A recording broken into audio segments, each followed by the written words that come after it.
बहुत बहुत धन्यवाद अध्यक्ष महोदय कि आपने 280 मुझे बोलने का मौका दिया। अध्यक्ष महोदय, बुराड़ी कॉन्स्टिट्यूंसी अनऑथराइज कॉलोनी से बसी हुई कॉन्स्टिट्यूंसी है और मुझे लगता है कि जो बात मैं रखने वाला हूँ कमोबेश ये हर वो विधानसभा जहाँ अनऑथराइज कॉलोनी है, ये समस्याएं कमोबेश वहाँ हैं।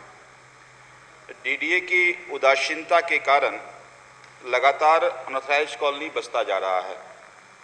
अब पिछले 8-10 साल पहले जो कॉलोनी बसा, चूँकि वो जो यूडी का डेवलपमेंट प्लान है उसमें वो कॉलोनी नहीं है और यूडी के लिस्ट में वो नहीं होने के कारण वहाँ डेवलपमेंट वर्क नहीं हुआ। अब जो लोग उस कॉलोनी में रह रहे हैं, कॉलोनी बसा हुआ उस कॉलोनी में जो रह रहे हैं, हर बार बरसात का मौसम उनके लिए आफत लेकर के आता है। पिछली बार हमारे कमोबेश 10-12 ऐसी कॉलोनियाँ थी जहाँ के लोग पूरे बरसात में घर से बाहर नहीं निकल पाए। गर्दन से ऊपर तक पानी था, कई घर में सांप घुस जाते थे, बच्चे स्कूल नहीं जा पा रहे थे, लोग नौकरी के लिए अपने कार्यालय नहीं जा पा रहा था। फिर बरसात का मौसम है, 1-2 बरसात हुई, कमोबेश वही हालात सभी कॉलोनियों के हो गए हैं। मैंने पिछली बार भी निवेदन किया था कि इन सभी कॉलोनियों में जब तक ये विकास का काम नहीं हो पाता है, कुछ आपदा नियंत्रण कोष बना के कम से कम सॉलिड मलबा डाल दिया जाए ताकि वो अपने घर से सड़क तक आ पाए।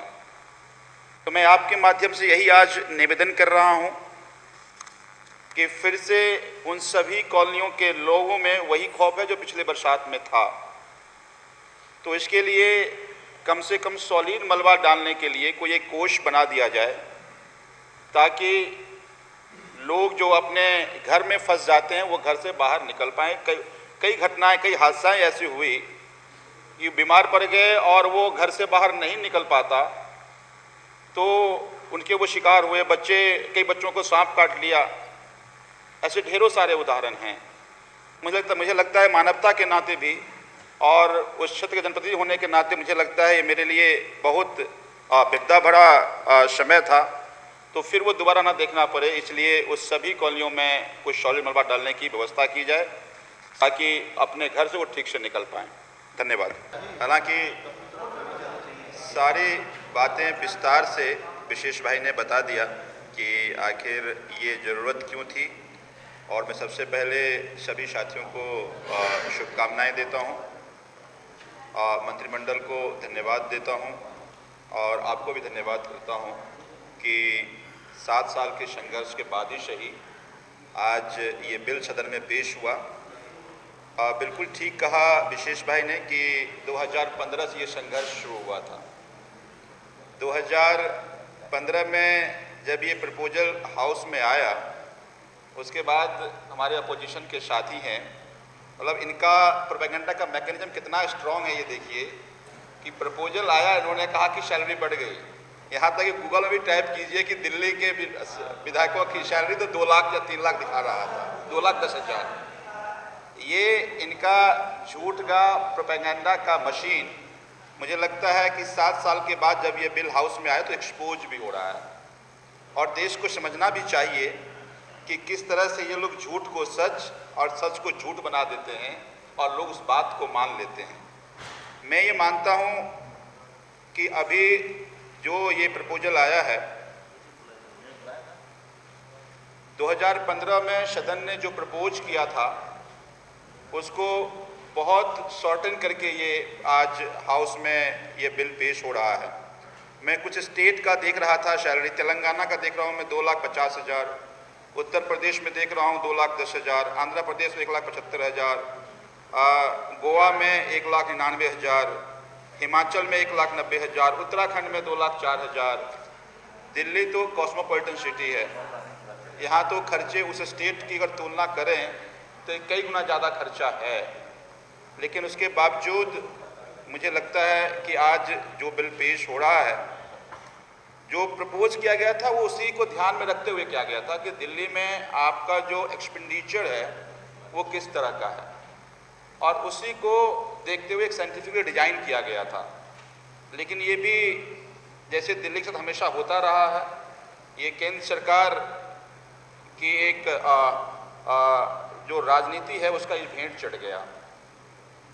मैं ये मानता हूँ कि चलो आज जो कुछ भी बिल के जरिए जो आपने मंत्री जी ने आज सदन में पेश किया, अलग अलग विधायक का, मंत्री का, सदन का, अध्यक्ष का, उपाध्यक्ष का, हमारे लीडर ऑफ अपोजिशन का, मैं उसका स्वागत करता हूँ।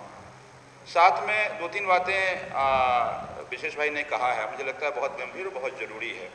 बिल्कुल ठीक कहा सर कि अगर हम गाड़ी लेते हैं मार्केट में 6%, 6.5% का इंटरेस्ट रेट और यहाँ 11% का इंटरेस्ट रेट, और मुझे लगता है ये सदन का अधिकार है। ये तो सदन इसको कम से कम गाड़ी लेने का जो लोन है उसको इंटरेस्ट फ्री कर दे ताकि लोग गाड़ी खरीद सके। लिहाजा मेरा तो ये प्रपोजल ये है कि अभी दिल्ली सरकार के कैबिनेट ने ये फैसला किया है, दिल्ली सरकार के कैबिनेट ने ये फैसला किया है कि सभी व्हीकल्स जो है वो इलेक्ट्रिक व्हीकल्स होंगे। मुझे लगता है ये सदन में सभी विधायकों में भी कर दिया जाए कि इलेक्ट्रिक व्हीकल्स प्रोवाइड कैसे फ़ायदे भी हैं। एक तो पर्यावरण के संरक्षण की बात हो रही है, दिल्ली सरकार बहुत गंभीर है इस बात पे, तो वो भी पर्यावरण संरक्षण भी हो जाएगा, क्षेत्र प्रचार भी होगा, लोग देखेंगे, प्रचार भी होगा, इलेक्ट्रिकल व्हीकल पॉलिसी का प्रचार भी होगा, और हम लोगों का आना जाना, आप जान ही रहे हैं कि एक काम अगर किसी ब्यूरोक्रेट से हो गया तो एक बार जाने से होता नहीं है, तो बार बार जो आना जाना लगा रहता है, तो उसमें जो खर्चा होता है उससे हम लोग बचेंगे। दूसरी भी प्रपोजल जो विशेष भाई ने कहा, मैं उनका समर्थन करता हूँ कि काम विधायक कार्यालय में बहुत बढ़ गया, बहुत भीड़ रहती है। तो पहली बात कि इसको 2 से जिन्होंने कहा उसको 4 कर दिया जाए, और साथ में हमने आपको चिट्ठी लिख के भी दिया था और सब मुझे कई सारे विधायक ने कहा था कि अब भीड़ भाड़ होने के कारण बहुत सारी समस्याओं का सामना करना पड़ता है। तो हमने कहा था कि सिविल डिफेंस का स्टाफ को नियुक्त कर दिया जाए। मैं ये मानता हूँ कि सदन के अधिकार क्षेत्र में है, इसके लिए हमें मंत्री या कैबिनेट के पास जाने की ज़रूरत नहीं है। आप हमारे इस सदन के मुखिया हैं और सदन के अधिकार के क्षेत्र का विषय है, तो इसको लगातार विधायक बहुत वर्षों से उठाते रहे, इसको इम्प्लीमेंट कर दिया जाए। अभी आंगनबाड़ी का वो प्रोटेस्ट हो रहा था, हर एक विधायक ऑफिस जाकर उन्होंने तोड़फोड़ किया, मारपीट की, तो बड़ी मुश्किल हो जाती है उससे अपने आप को सुरक्षित रखना या उसको प्रोटेक्ट करना। तो वो भी अगर साथ में ऐड हो जाए तो मैं मानता हूँ कि ये अच्छा रहेगा। तो ज़्यादा ना कहते हुए बस मैं आपका और अपने कैबिनेट का आभार व्यक्त करता हूँ कि आज ये बिल सदन में पेश हुआ। बहुत बहुत धन्यवाद।